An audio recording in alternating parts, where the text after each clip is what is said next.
Хөлийн чандах монголчууд эх орныхоо түүх соёл, ёс уламжлалыг таниулан сурталчилсаар явна. Хаа холын баруун Европт монгол эмэгтэй монгол гэрээ авчраад барьчихсан бүр болоогүй өөрөө урлаж байна гэхийг сонсоод хэрэг болгож зорж очлоо. Биндеря сүүлийн 20 орчим жил Нидерландын вант улсад амьдарч байна. Тэрээр одоогоос 10 жилийн өмнө Монголоос гэр захиж авчрахад гадныхан агаар сэлгэлт сайтай өвөрмөц шийдэлтэй юмаа химэн гайхаж олон ч хүн худалдаж авъя гэжээ. Ингээд тэр нэг талаасаа зах зээл, нөгөө талдаа үндэсний соёлоос сурталчлах боломж байгааг олж харсан байна.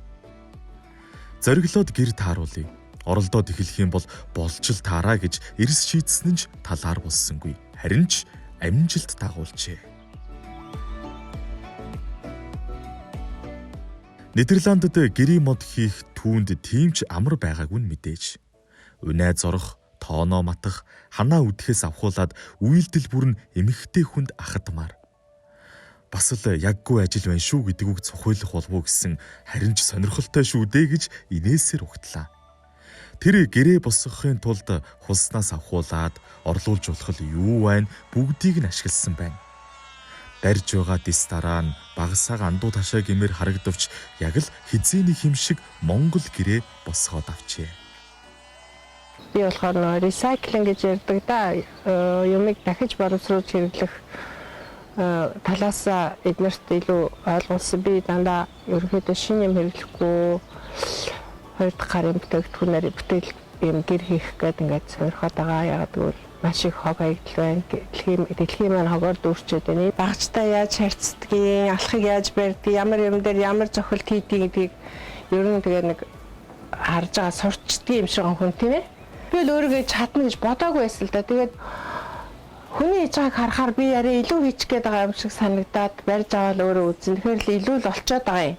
Тэгэхээр зэрэг би бас ааваас нэлээд гайгүй юм аваад үлдсэн байгаа юм өөрийгөө одоо бас.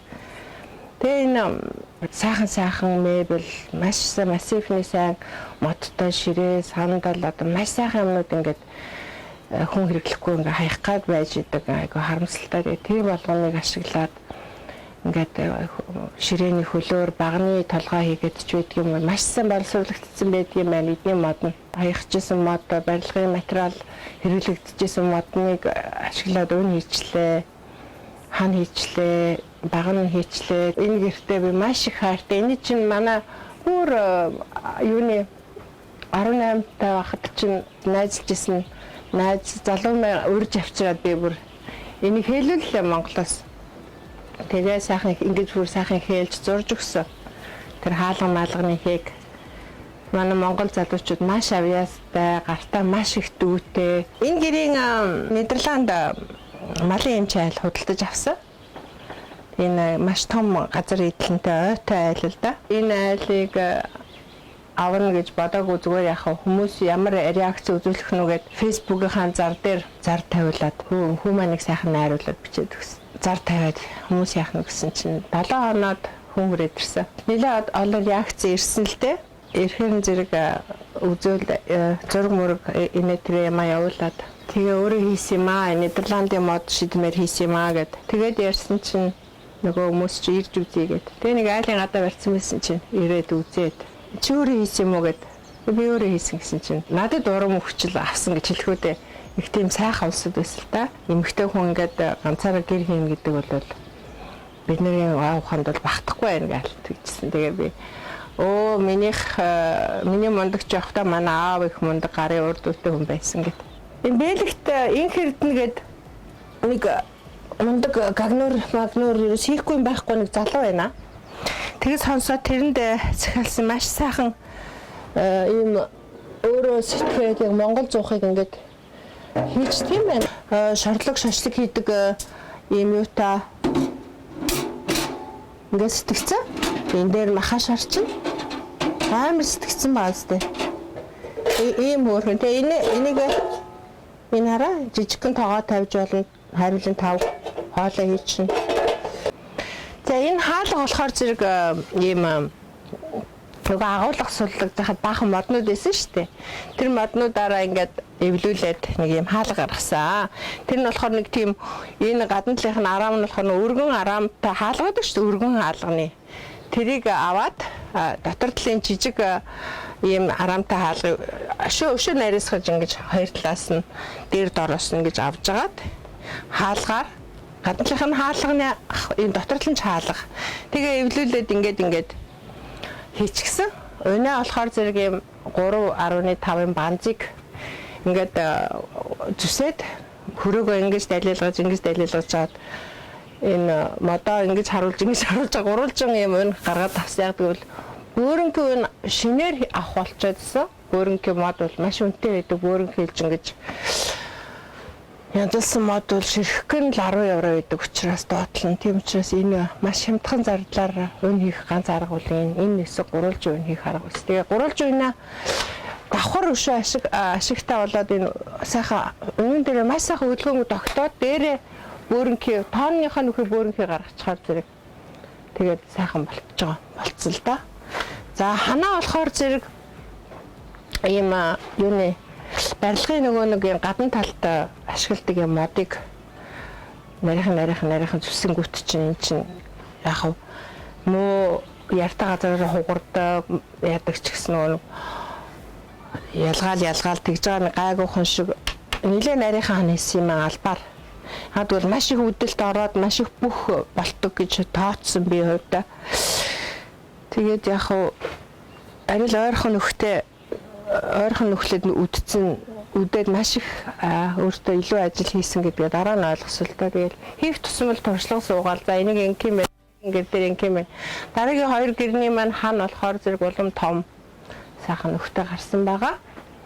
Тэгээд баг нь бол яг ийм дөрвийн брус байжсэн. Тэгээд бэлэн урт брус байж ахаар зэрэг тэн дээр ширээний хөлөө энэ тоон маань юуны дээр үеийн тийм бүр дүүбэн мод гэж ярьдیں۔ На манайхаар дүүбэн ширээ дүүб гэд тийм дээр үеийн тийм маш том цундаг ширээ байсан л да. Тэгээ цундаг ширээг угаасаа өвтөг хан тоон хийчигээд ингээд энэ бол одоо хөвтнөлтэй сална 3-4 салаад тэгээд ингээс хөгддөг хаан тоон хийсэн чинь болохгүй мэлээ. Энэ гэрэл ах энийг зурж өгсөн шүү дээ. Чаавас энэ уул нь ингээд сүхдэг хан тоон хийсэн. Сүхдэг тоон. Тэгсэн маань энэ маань хөгжрөөл нөгөө энийг арай зураач гэрэл ах зурсан. Уул ингээ яасан чинь энэ яг голжил юм л да эдний байгаль нэлээд чигтэй газар бол ингэж болохгүй юм байна гэдгийг бол хэлээд өгч байгаа. Маш чанартай, маш сайн боловсруулагдсан модоор тоон хаалгыг бол хийх ёстой байна гэдэгт бас сураад авч байгаа. Энэ гэрийн маань өмнө нь ойсон бүрээс туурганууд маань гологдсон. Яг тэгэхээр туршаад ингээд яг зүгээр нормал даав бүрээсүүдээр хийсэн л дээ. Хуучин 2 дахь гарын дэлгүүрээс очиод сайхан хөшигний материалаар. Яг нь сая нэг бүтэн жил энэ чинь жилийн өмнө барьсан юм. Бүтэн жил ингээд нөө дотор нь хүн орохгүй нөө коронавигоос болоод бүгд юм хаагдаад би ч ирж чадахгүй найл манж яаж чадахгүй байжгаад бид хэд чинь нэг хэсэг тэг хооронд чинь хөгжирж байгаа юм л да. Энэ чинь гал төлөхгүй байгаа юм чи. Тэгээд мань хашир бүгдээрээ шинээр бүх юма дахиад хийж байгаа юм л да. Тэгээд энэ материал бүгдээрээ нөгөө майхны материал шинээр саяхан ойлоо бүгдийг нь өөрөө ойлоо.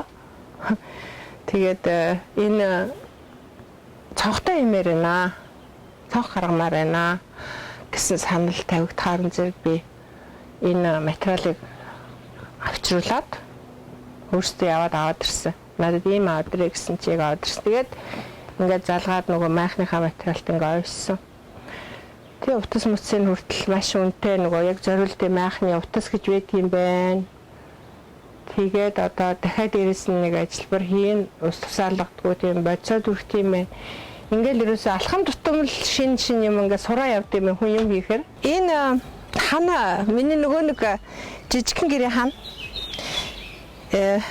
матж байгаа байдал. Амир инээд байгаас тээ. Энэ нөгөө бороо ордог газар эн чинь бороонд нороод тэгэл энэ хүнд юмар дарагдаал ингээл айгүй хүнд мод тавьсан баг энэ. Тий 5 антай жижиг гэр хийж байгаа. Тэгээд матад байж байгаа байдал амар инээдтэй. Гэхдээ ямар ч юм ихийг орчод байгаа шүү хөөхөн. Ингээд матагдчихад байгаа шүү. Хүнд юм тавиад. Тэг гарын доорох байгаа байдал чадамжаа ашиглаад тэгэл болохгүй л үзэж тарж байна да.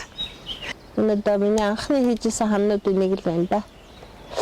Энэ нэг мэнц шатдаг тийм мэнцсэн утас юмс айгүй бүх янзтай бүх хоёр талд нь хоёр л ингээд товчиг зангидаад тэгээд хямдхан маш хямдхан тэгээд жоохон түлээл хайлуулаад наач тэгээд дээлийн товчиг хөөрхөн өста sorry мултрах юм байхгүй мултарсан дахиад томхон зангидаад үдчихээр тиймэрхүү сэтгэж хийсэн. Тэгээд болж л энэ ямар ч үс нэг жил зогслоо нэгэн ч мултарч унаагүй л байна.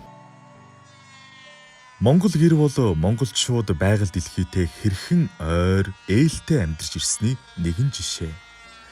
Хүн байгаль хоёр холбоотой гэдгийг үргэлж сануулдаг юм а гэж Биндрия ярьж байна. Дэлхийн ертөнц даяаршихын хэрээр хүн төрлөختөн илүү энгийн хөвшилт шилжиж дөрвөн ханны дунд гялцсэл бүхэн рүү тэмүүлэхээсээ илүүтэйгээр агаар ус байгаль дэлхийтэйгээ ойр байхыг чухалчлах болсон. Алс хазар хүн байгалийн холбоог бүхэлхэд Монгол гэр бат бөх гүүр болж байгаа нь дамжиггүй.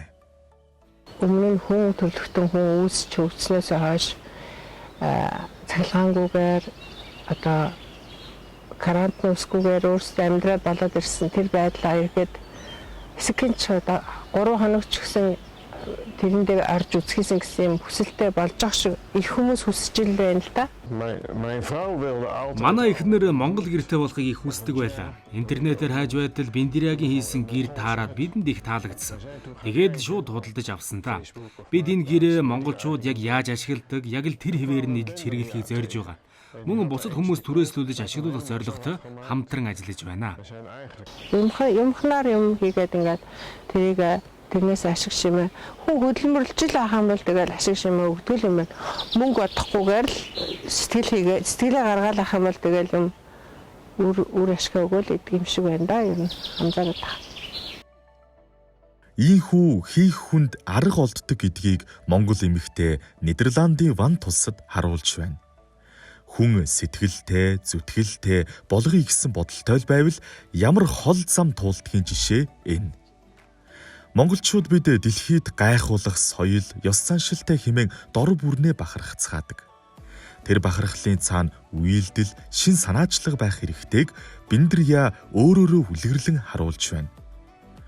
Өнөөдөр баруун Европт ханаа дугуйлж, тооноо өргөсөн түүний энжим дэлхийн өнцөг булан бүрт Монгол гэсэн тамхтай бүгдийг өртөөлөн хүргэх эхлэл болох нь дамжиггүй үзье.